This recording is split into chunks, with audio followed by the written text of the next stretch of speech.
അവസാനത്തെ ഞായറാഴ്ച സുവിശേഷ ഭാഗം വിശുദ്ധ മർക്കോസ് അറിയിച്ച സുവിശേഷം 10-ാം അധ്യായം 46 മുതൽ 52 വരെയുള്ള തിരുവചനം.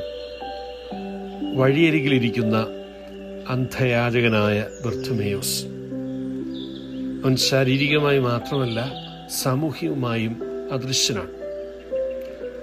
ആളുകൾ ശ്രദ്ധിക്കാതെ കടന്നു പോകുന്ന ഒരുവൻ.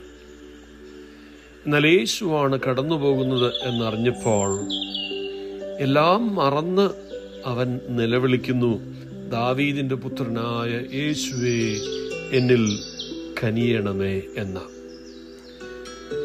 ജനക്കൂട്ടം അവനെ നിശബ്ദനാക്കാനായിട്ട് ശ്രമിക്കുമ്പോൾ അവൻ കൂടുതൽ ഉച്ചത്തിൽ നിലവിളിക്കുകയാണ്. അവൻ്റെ നിലവിളിയിൽ ആവശ്യബോധമുണ്ട്. ഇത് അവൻ്റെ നിമിഷമാണെന്ന് ബർത്തിമേയോസിന് അറിയാം. ഇത് പുതിയ ജീവിതത്തിനായുള്ള ഒരു വഴിത്തിരിവിൻ്റെ നിമിഷമാണെന്ന് അവനറിയാം. അതിനാൽ ഈ നിമിഷം തൻ്റെ ജീവിതത്തെ സ്പർശിക്കാതെ കടന്നുപോകാൻ അവൻ അനുവദിക്കുന്നില്ല. പലപ്പോഴും നമ്മുടെ വിശ്വാസത്തെ നിശബ്ദമാക്കാൻ ശ്രമിക്കുന്ന ശബ്ദകോലാഹലങ്ങളാൽ നമ്മുടെ ജീവിതം ചുറ്റപ്പെട്ടിരിക്കുന്നു.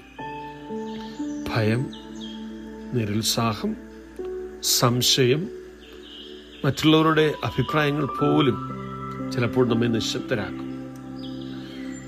ചിലപ്പോൾ ദൈവത്തെ സമീപിക്കാനുള്ള അർഹത നമുക്കില്ലെന്നുള്ള ചിന്ത, ചിലപ്പോൾ അതിന് മടിക്കുന്ന അനുഭവമൊക്കെ നമുക്കുണ്ടാകാം. ഇവിടെ ബർത്തിമേയോസിന്റെ ജീവിത സ്ഥിരോത്സാഹം നമുക്കും പ്രചോദനമാകണം. തടസ്സങ്ങൾ നേരിടുമ്പോൾ യഥാർത്ഥ വിശ്വാസം നിശബ്ദമല്ല, അത് കൂടുതൽ കൂടുതൽ ഉച്ചത്തിൽ നിലവിളിക്കുന്നു. അന്ധനാണെങ്കിലും മറ്റുള്ളവർക്ക് കാണാൻ കഴിയാത്തത് ബർത്തിമേയോസ് കാണുന്നു എന്നത് ഈ സുവിശേഷത്തിൽ ശ്രദ്ധേയമാണ്. അവൻ ഈശോയെ കാണുന്നത് ദാവീദിന്റെ പുത്രൻ ആയിട്ടാണ്. അതായത് യേശുവിനെ മിശിഹായായി തിരിച്ചറിയുന്നു.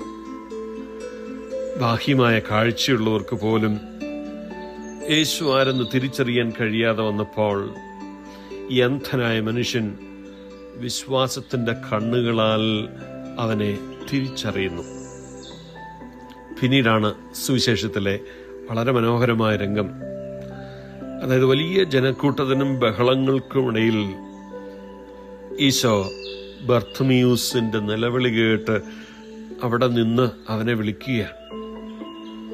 ഇത് കേട്ട് ബർത്തിമേയോസ് അവന്റെ മേലങ്കി വലിച്ചെറിഞ്ഞ് കുതിച്ചു ചാടി ഈശോയുടെ അടുക്കിലേക്ക് വരുന്നതായി സുവിശേഷം പറയുന്നു. ഒരുപക്ഷെ ആ മേലങ്കി അവൻ്റെ ഏക സമ്പത്തായിരുന്നു, അവൻ്റെ സുരക്ഷ, ഒരു യാചകൻ എന്ന നിലയിൽ അവൻ്റെ ഐഡന്റിറ്റി. പക്ഷേ ഒട്ടും മടികൂടാതെ അവനത് ഉപേക്ഷിക്കുന്നു. ഈ നോമ്പുകാലത്ത് ഇത് നമുക്ക് ശക്തമായ ഒരു ചിത്രമാണ്. നമുക്ക് ഓരോരുത്തർക്കും ഒരങ്കിയുണ്ട്. സുരക്ഷയ്ക്കോ നമ്മുടെ സുഖത്തിനോ ആശ്വാസത്തിനോ ഒക്കെ വേണ്ടി നാം മുറുകെ പിടിക്കുന്നവ. നമുക്ക് യഥാർത്ഥത്തിൽ രോഗശാന്തി വേണമോ, നാം അവയൊക്കെ ഉപേക്ഷിക്കാനായിട്ട് തയ്യാറാകണം.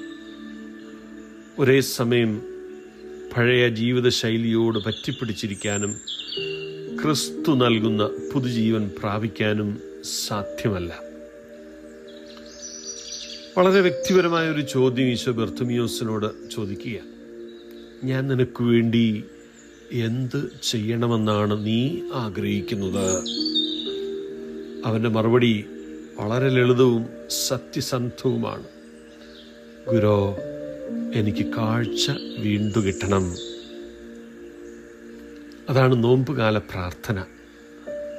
വെറും ബാഹ്യമായ കാഴ്ചയല്ല, ആത്മീയ കാഴ്ച. ദൈവത്തെ കൂടുതൽ വ്യക്തമായി കാണാനും അവൻ്റെ സാന്നിധ്യം തിരിച്ചറിയുവാനും മറ്റുള്ളവരെ അനുകമ്പയോടെ കാണാനും നമ്മെ തന്നെയും സത്യസന്ധമായി കാണാനുമുള്ള കഴിവ്. ബർത്തിമേയുസിന് കാഴ്ച ലഭിച്ചു. എന്നാൽ കഥ അവിടെ അവസാനിക്കുന്നില്ല. വഴിയാത്രയിൽ അവൻ യേശുവിനെ അനുഗമിച്ചുവെന്ന് സുവിശേഷം നമ്മോട് പറയുന്നു. ഇതാണ് ഏറ്റവും ശ്രദ്ധേയമായത്. രോഗശാന്തി ശിഷ്യത്വത്തിലേക്ക് നയിക്കുന്നു. ബർത്തിമേയുസ് പഴയ ജീവിത രീതിയിലേക്ക് പോകുന്നില്ല. അവൻ റോഡരികിലേക്ക് മടങ്ങുന്നില്ല. അവൻ യേശുവിനോടൊപ്പം പുതിയ ജീവിതയാത്ര ആരംഭിക്കുന്നു. നമ്മുടെയും വിളി ഇത് തന്നെയല്ലേ? വിശ്വാസത്തോടെ നിലവിളിക്കാം. നമ്മെ നിരുത്സാഹപ്പെടുത്തുന്ന ശബ്ദങ്ങളെയൊക്കെ അവഗണിക്കാം.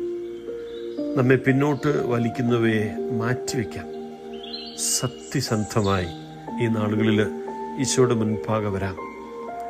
താഴ്മയോടെ ബർത്തിമേയുസിൻ്റെ പ്രാർത്ഥന നമ്മുടേതാക്കാം. ഈശോയുടെ മുൻപിൽ സമർപ്പിക്കാം. കർത്താവേ, എനിക്ക് കാഴ്ച വീണ്ടും കിട്ടണം. എനിക്ക് കാഴ്ച വീണ്ടും കിട്ടണം. കാരണം ക്രിസ്തു നമ്മുടെ കണ്ണുകൾ തുറക്കുമ്പോൾ ജീവിതയാത്രയിൽ അവനെ അടുത്തനുഗമിക്കാനുള്ള ധൈര്യം നമുക്കും ലഭിക്കും. ദൈവം നമ്മെ അനുഗ്രഹിക്കട്ടെ.